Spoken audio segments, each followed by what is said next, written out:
So in this fourth part, I will continue to illustrate the cellular basis, synaptic basis of learning and memory by talking about how neural circuit might remember or learn the time intervals of events by using a spike time-independent plasticity. Now, this study I want to illustrate was done in a cell culture system. A culture consists of randomly connected hippocampal neurons. And we're going to stimulate this random network and to see with a pattern of stimulation and to see how that pattern can be stored into the synaptic modification within the network. Now, the simplest stimulus that have a time interval information in it would be a trend of a pair pulses with the same time interval. For example, we have a trend of 2 pulse, a pair pulse. The pair pulse has a specific inter-pulse interval that can be set. Now, between this pair pulse, we have a waiting time. And this would be the information that the circuit needs to remember is simple. It's to remember the pair pulse, the interval of the pair pulse. Now, how would the circuit remember this? That's again begin with a Gedanken experiment. Let's say we have a group of cells interconnected at random in cell culture. We can monitor their synaptic connectivity, synaptic strength between the connections between cells. By stimulating one cell, measuring the response in another to measure their synaptic connections. Now, the Gedanken experiment begins with this. Can we monitor the synaptic efficacy within a polyneuronal pathway within the network?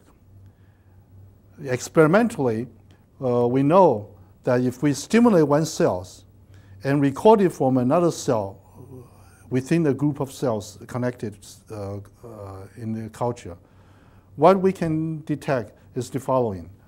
If you stimulate one cell, you record from the other cell will show up with the synaptic currents. Now, this is actually the inward current, excitatory inward current into the cell are recorded. Stimulating one cell, you're recording from another cell. This is a recorded response. Recorded response with time along this axis. You see that recorded response always has 3 peaks, and they repeat each other quite reproducibly with time. Sometimes there's failures, but most time you get all 3 response. What would this 3 response represent? And in this case, one can imagine that when a cell was stimulated, one cell was stimulated, it transmits signals to the recorded cells within 3 different times. The arrival of the response at 1, 2, 3 different times, at different time of arrival. The arrival time can differ by tens of milliseconds. That suggests that the cell is actually exciting other cells in the pathway, different number of cells in the pathway. Eventually, they all feed into the cell that we're recording. So by monitoring the polysynaptic response, the peak, 1, 2, 3, different peaks, we are actually monitoring the efficiency of transmission of signals through different pathways within the culture network. And these pathways normally are stable. In order for the experiments to work, we need stable recording, a stable network. We can see the stability here. Within 1 hour time, if we represent the synaptic current by color, this cologram, the red color means the highest amplitude of synaptic current. You'll see that that each synaptic current is now represented in one line here. And with time, you can see that the synaptic current does not change. The peak, white here, is the highest peak. The peak 1 and 2 and peak 3, all three peaks remain relatively stable with time for 60 minutes. So it's a stable circuit. So the Gedanken experiment, the thought experiment is the follows.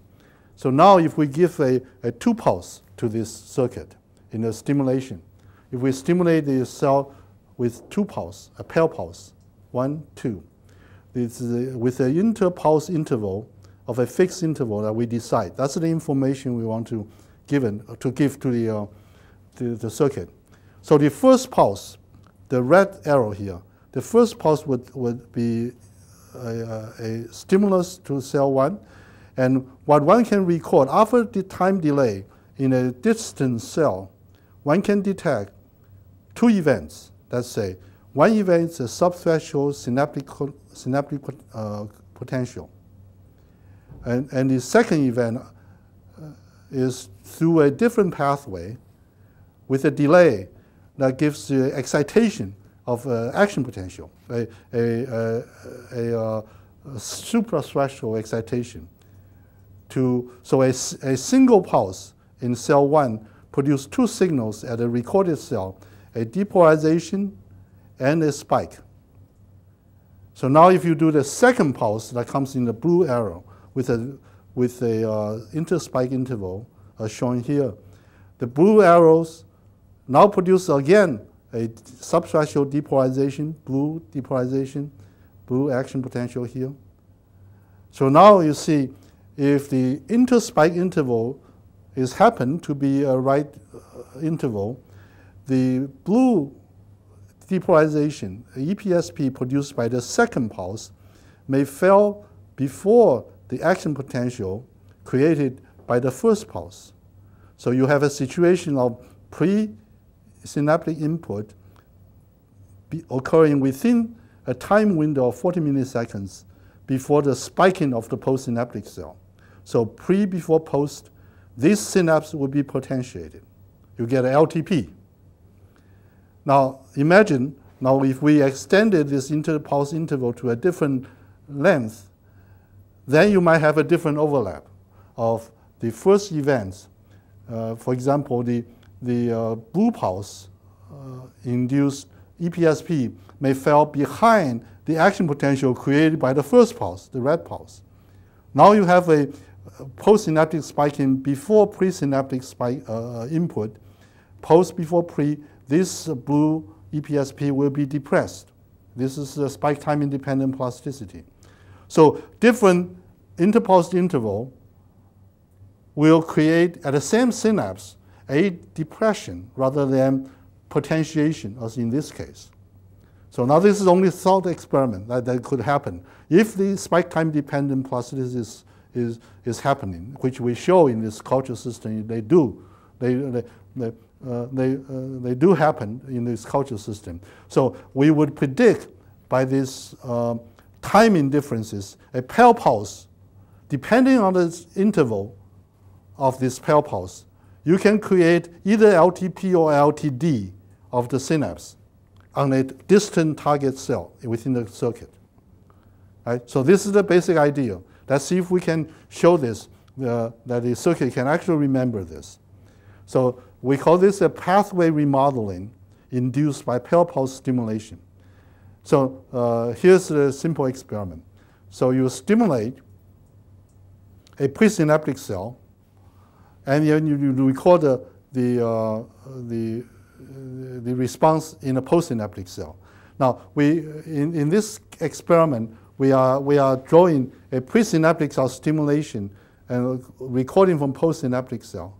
In fact, you can have polysynaptic pathway that eventually come back to the same cell that you are stimulating. So in fact, to save the trouble, in fact, one recording electrode is enough. You can use this one cell to stimulate this cell and record from that same cell. And that's an even simpler experiment. This is what happened here. In this experiment, we are actually stimulating one cell and recording from itself. And we found that before the all the conditioning, a test stimulus, a stimulation of this cell, which is the huge artifact of stimulus. But the response is showing up here as a synaptic current, which is a very consistent synaptic currents, a feedback synaptic current onto itself. Right? So there's a loop that's being monitored here. So now we apply a conditioned stimulus of pale pulse stimulation, bop, bop, bop, bop, bop, bop. This pulse stimulation with 50 milliseconds interval. Now this pulse stimulation was applied for 40 times, 40, 50 times. After that, we now test again, stimulate one cell, the same cell, and look at this pathway that we found here to be stable for a long time. You see, after a brief period of stimulation of pale pulse, certainly the same stimulation create not only the original response, there's two different responses appearing.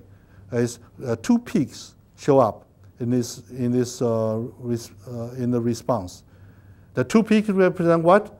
Well, this is a delay of tens of milliseconds.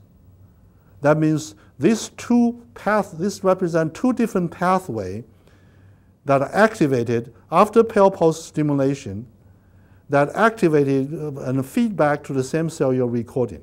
So now you have new pathway are open through this pale pulse stimulation. Now, another example. Now, in this example, we're actually using two cells. You're stimulating one cell and recording from another. The other cell, you're recording, when stimulating one cell, you find the response in the second cells have three peaks, three synaptic current, distinct synaptic current, representing three pathways, polysynaptic pathway, that reach in the recorded cell, that are stable with time. So now, pale pulse conditioning with 30 milliseconds create a change, a modification. The third peak, this pathway is totally eliminated. Old pathway is eliminated, closed. While the two pathways here are still remaining after pale pulse, although the second pathway seems to be reduced in its efficacy. There's more failure here. Now, again, the third example, the old pathway is actually facilitated. They are more reliable after 50 millisecond pale pulse. The fourth example, 100 millisecond pale pulse stimulation 50 times produce a old pathway that are reducing in its efficacy, and new pathway are open. This is a new pathway 3. So we represent all this type of experiment. It's easier to use in this cologram. This cologram is a simple representation of this complicated synaptic current. The color represents amplitude of the current. So a new color appearing here, showing that means a new polysynaptic pathway are open. So you have stimulation. You can record from a different cell, or you can record from itself.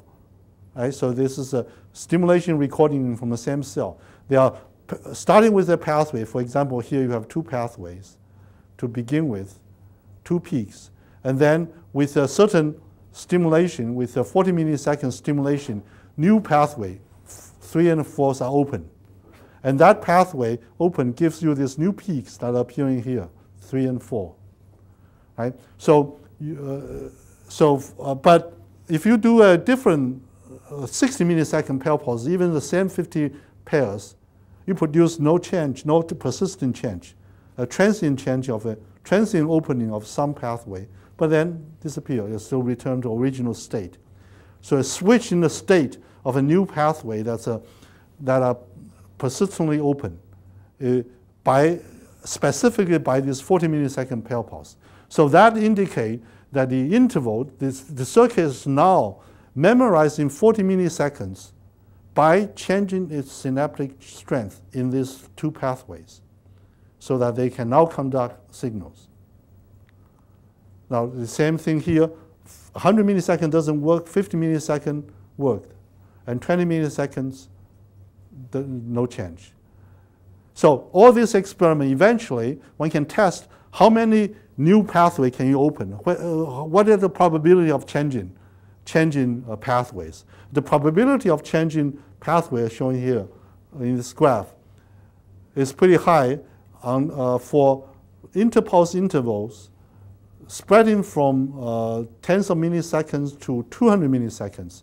You can still see pathways, can modify the pathway with interval timing of 200 milliseconds. In other words, if you have repetitive intervals of 200 milliseconds, that information can be stored in this randomly connected network, consists of about 20 hippocampal neurons.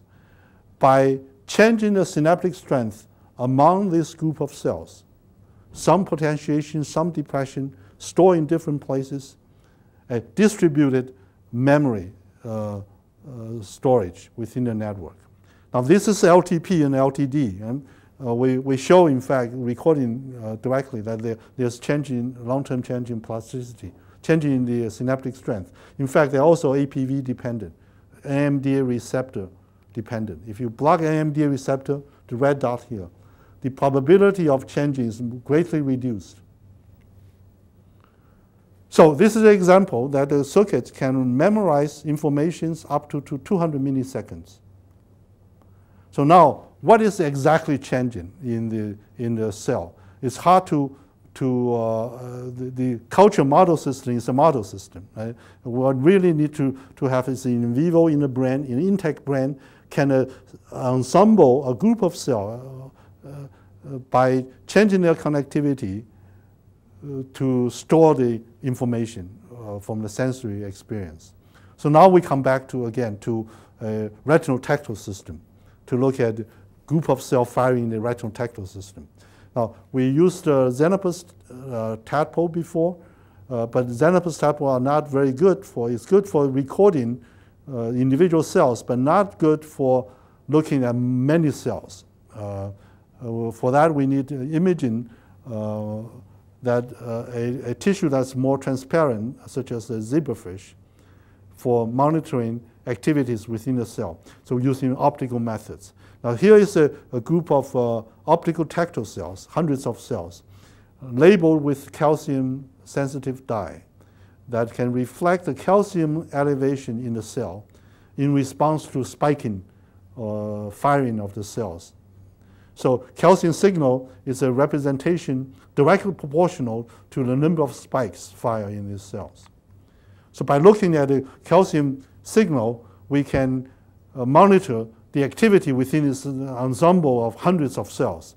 And we see whether they are, our hope was to understand whether there are cells, that ensemble of cells that can be activated by Hepp's idea of cell assembly by a specific sensory stimulus. And that activation can persist and their connectivity can be strengthened and as a way of storing information. And among that stored information include the sequence of events and interval of events. Right? So this is the original hope, but we only making small step toward that goal. Now, here we have already accomplished some progress along this direction. For example, we can monitor calcium signal in response to a sweeping of a moving bar, as I showed you before. A moving bar across the retina creates a calcium signal in the cells. Every time moving bar goes across, calcium goes up, reflecting in this particular cell, the calcium level goes up in response to the moving bar sweeping across the retina. This represents, in fact, a barrage of action potentials in the cell that create this calcium influx. But some cell doesn't respond. For example, this cell doesn't respond at all to the moving bar. This cell responds unreliably, occasionally, to some moving stimulus, suggesting that there are different activations. Different retinal ganglion cells are feeding into the tactile cells. Some are very effective being activated, others are not. So in fact, we can do hundreds of cells. Here showing 200 cells we now represent the calcium signal by the gray scale. The dark means higher calcium. So each cell is one line here. In the cell, there are 20 stimulus moving bar across the retina. Every time the moving bar goes across, you get a calcium signal. Calcium signal goes up, goes up. So 20 calcium signal. Now, when the moving bar now is moving from left to right, a rightward moving bar rather than the opposite direction. The opposite direction moving bar gives him much less activity in this particular cell. This cell shows high activity, but the activity are reduced, are smaller, much smaller for cells for the opposite moving bar. Now, this bar, for these cells, for example, selectively responds to rightward moving bar. They are not responding to at all to leftward moving bar. So there's specificity. And there's a reproducibility. The same cell that respond first time to a leftward bar respond again with leftward bar. So there's a reproducibility and there's a specificity of the response. Now, you can draw this in a cologram here. The red cell, the green cells here, are responding only to the leftward moving bar. The red are responding only to the rightward moving bar. And the yellow are those cells responding to both. Right? So there's overlap of cells. There's two ensemble of cells that are overlapping. But each ensemble is specific to the moving bar to particular direction. So now, our real experiment is whether this group of cells can store information in the moving bar, right? So what happened when you condition the retina with a specific moving bar in one direction, moving into conditioned stimulus, moving in particular direction for 20 times? And what happened afterwards? Any activity are stored or synaptic change are happening in this group of cells. So we look for these changes. The first thing we found is this interesting, after conditioning, calcium transients that occur among a group of cells. This is a recording among 200 cells. Now, so during the conditioning, every time you get very good calcium signal, correlated calcium signal across this group of cells. Now, a subset of these cells show calcium signal after the conditioning stimulus was terminated. So after you have no longer moving bars across the retina, at an interval of the same time interval as the conditioned stimulus, calcium transient reappeared. There's a rhythmic calcium transient now occurring for 3 times among a subset of neurons that responded to the moving bar. Now that's interesting because that's the traces left over from the conditioning. That's the memory trace. Now here is showing this calcium level that's measured. Now, interestingly, that this calcium transient, so-called post-conditional calcium transient, which represents spiking of neuron. Remember, the calcium is caused by spiking. So the spiking of these neurons occurs at a time interval that corresponds exactly the same interval as the conditioning. So here we have a 4-second conditioning.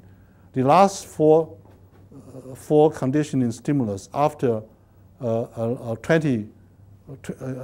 4 of the 20 conditioning stimulus showing up here. But after conditioning is turned off, you still see this repeated calcium transient at the right interval of 4 seconds. Now, if you condition with 6 seconds, the transient occurs at 6 seconds. If you condition with 10 seconds interval, the post-conditioning transient occurs at 10 seconds interval.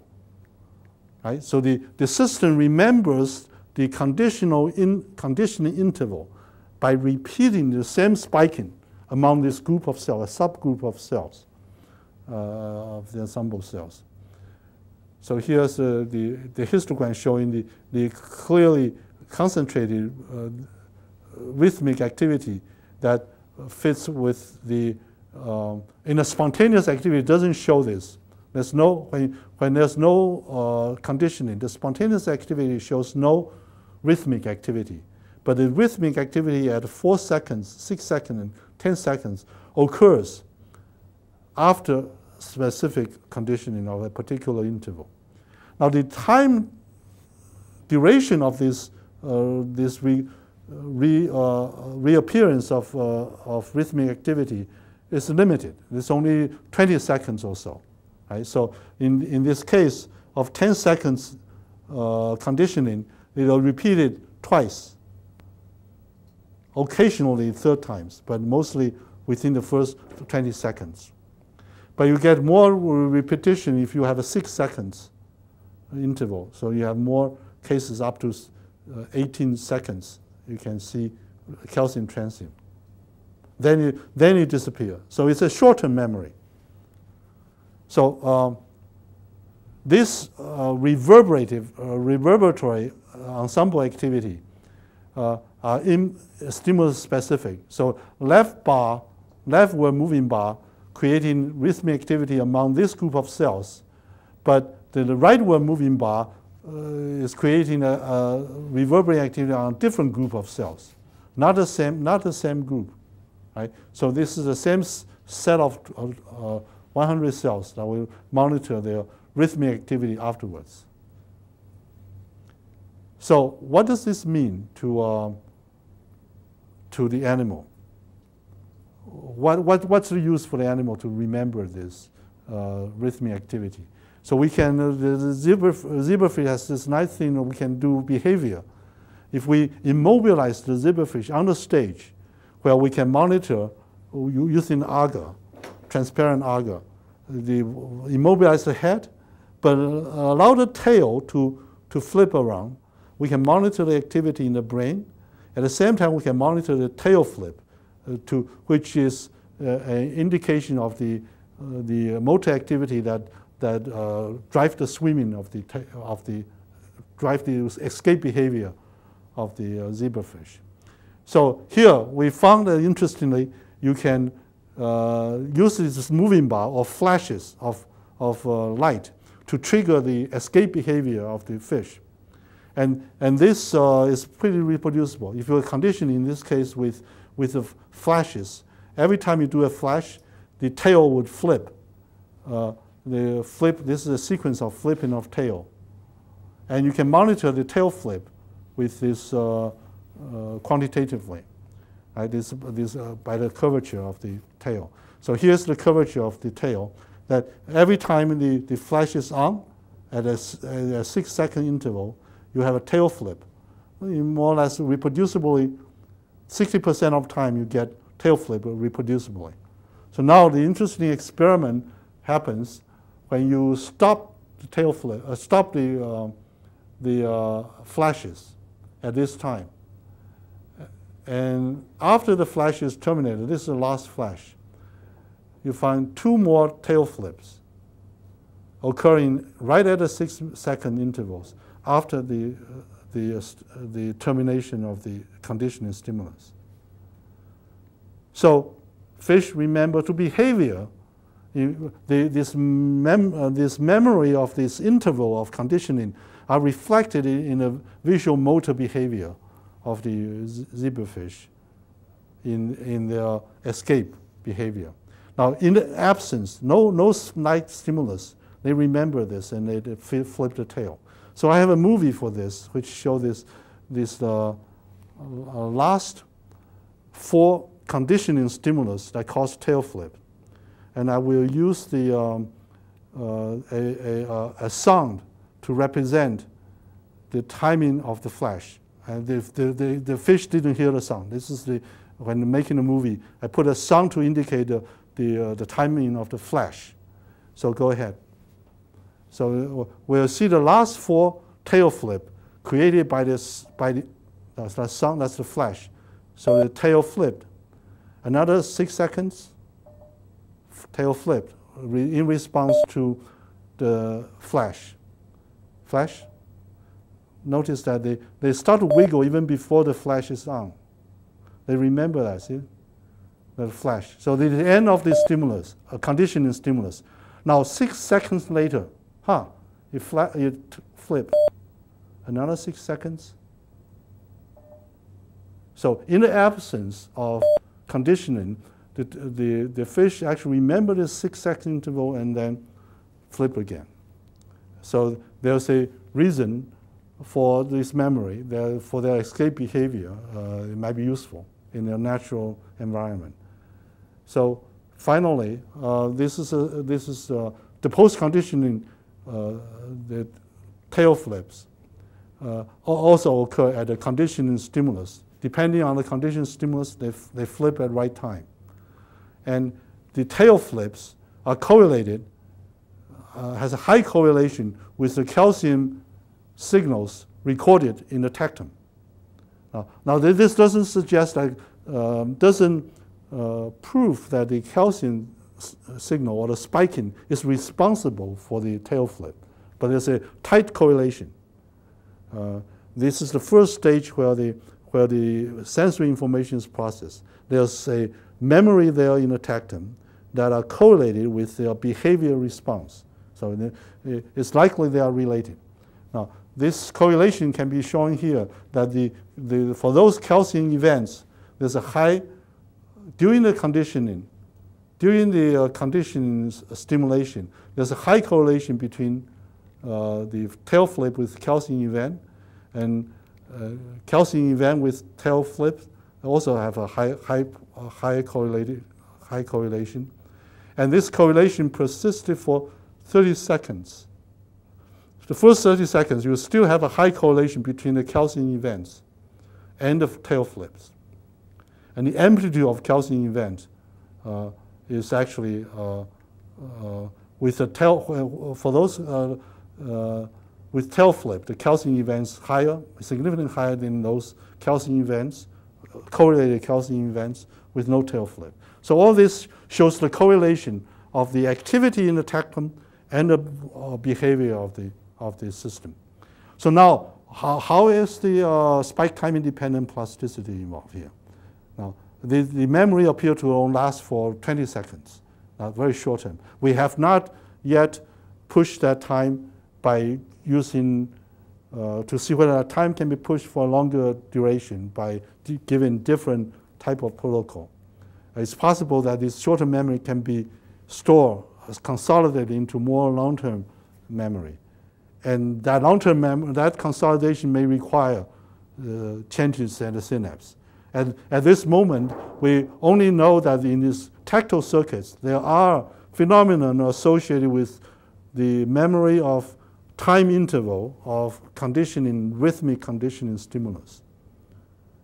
Whether the synaptic plasticity is directly involved in coding this information and in consolidating the memory, we are not clear at this moment, but that's for the future work.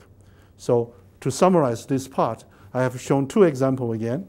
One in the very simple culture model system showing that LTP and LTD, spike time independent plasticity, can be used to store information of the time interval up to 200 milliseconds.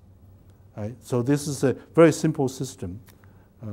The feasibility of using the timing of delay, so-called delay line mechanism, so that the interval information is stored in a spatially distributed manner in different synapses in the polysynaptic network. In the second example, I show in the zebrafish tectum that there's an ensemble of cells whose spiking activity can be entrained by rhythmic sensory stimulus. And that the entrainment can last for a while after the sensory stimulus for a short term, for tenths of seconds. And the interesting thing is that entrainment of interval the interval timing there is on the order of seconds, pretty long, right? The zebrafish can remember 6 seconds pretty precisely in this particular case. And the rhythmic information, that timing, how was that second information stored and coded by the network of cells is really remain a mysterious question to address in coming years.